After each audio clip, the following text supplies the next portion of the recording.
Les aventures d'Arthur Gordon Pym, Edgar Allan Poe, chapitre 26. Conjecture. Les circonstances relatives à la mort récente de M. Pym, si soudaine et si déplorable, sont déjà bien connues du public grâce aux communications de la presse quotidienne. Il est à craindre que les chapitres restants qui devaient compléter sa relation et qu'il avait gardés pour les revoir, pendant que les précédents étaient sous presse, ne soient irrévocablement perdus, par suite de la catastrophe dans laquelle il a péri lui-même. Cependant, il se pourrait que tel ne fût pas le cas, et le manuscrit, si finalement on le retrouve, sera livré au public. On a tenté tous les moyens pour remédier à ce défaut.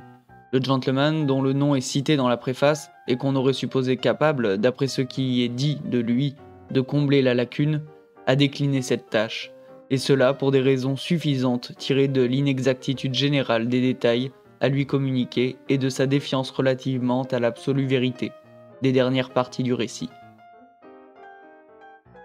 Peters, de qui on pourrait espérer quelques renseignements, est encore vivant et réside dans l'Illinois. Mais on ne peut pas le trouver pour le moment. Plus tard, on pourra le voir, et sans aucun doute, il fournira des documents pour compléter le compte-rendu de M. Pym. La perte des 2 ou 3 derniers chapitres, car il n'y en avait que 2 ou 3, est une perte d'autant plus déplorable qu'il contenait indubitablement la matière relative au pôle même, ou du moins aux régions situées, dans la proximité immédiate du pôle, et que les affirmations de l'auteur relativement à ces régions pourraient être bientôt vérifiées ou contredites par l'expédition dans l'océan Antarctique que le gouvernement prépare en ce moment même.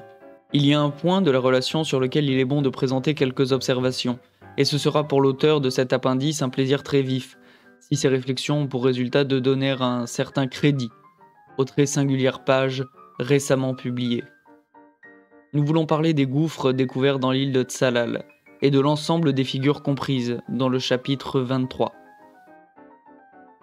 Monsieur Pym a donné les dessins des abîmes sans commentaire, et il décide résolument que les entailles trouvées à l'extrémité du gouffre situé le plus à l'est n'ont qu'une ressemblance fantastique avec des caractères alphabétiques. Enfin, et d'une manière positive, qu'elles ne sont pas des caractères.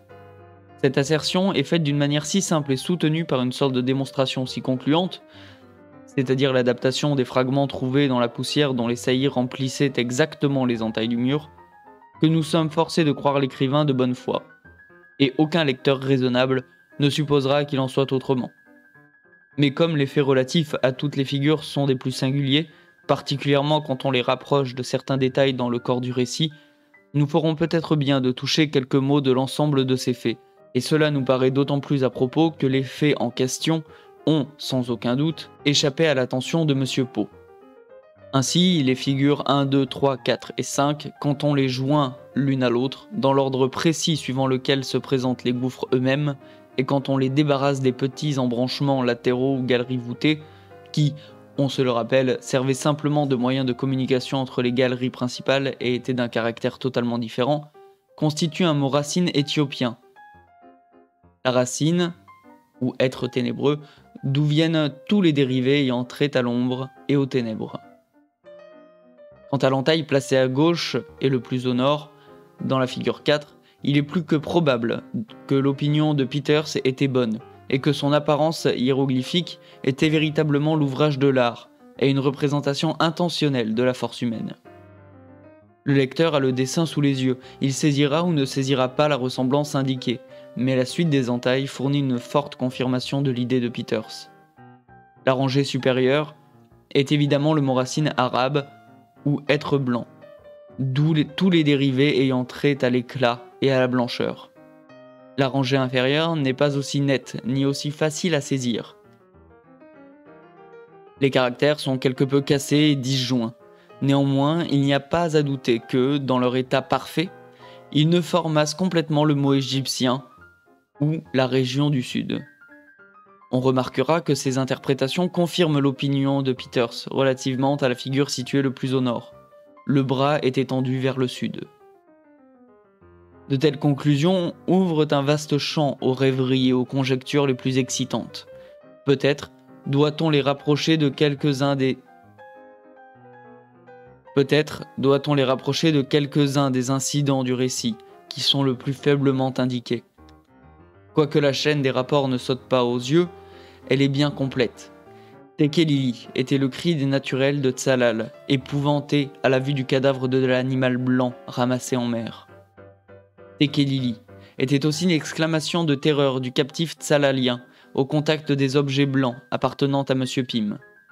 C'était aussi le cri des gigantesques oiseaux blancs, au vol rapide, qui sortaient du rideau blanc de vapeur au sud. On n'a rien trouvé de blanc à Tsalal, et rien au contraire qui ne fût tel dans le voyage subséquent vers la région ultérieure.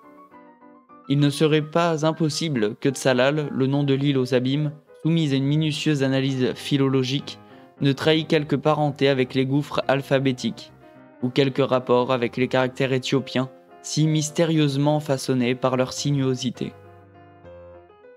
J'ai gravé cela dans la montagne, et ma vengeance est écrite dans la poussière du rocher.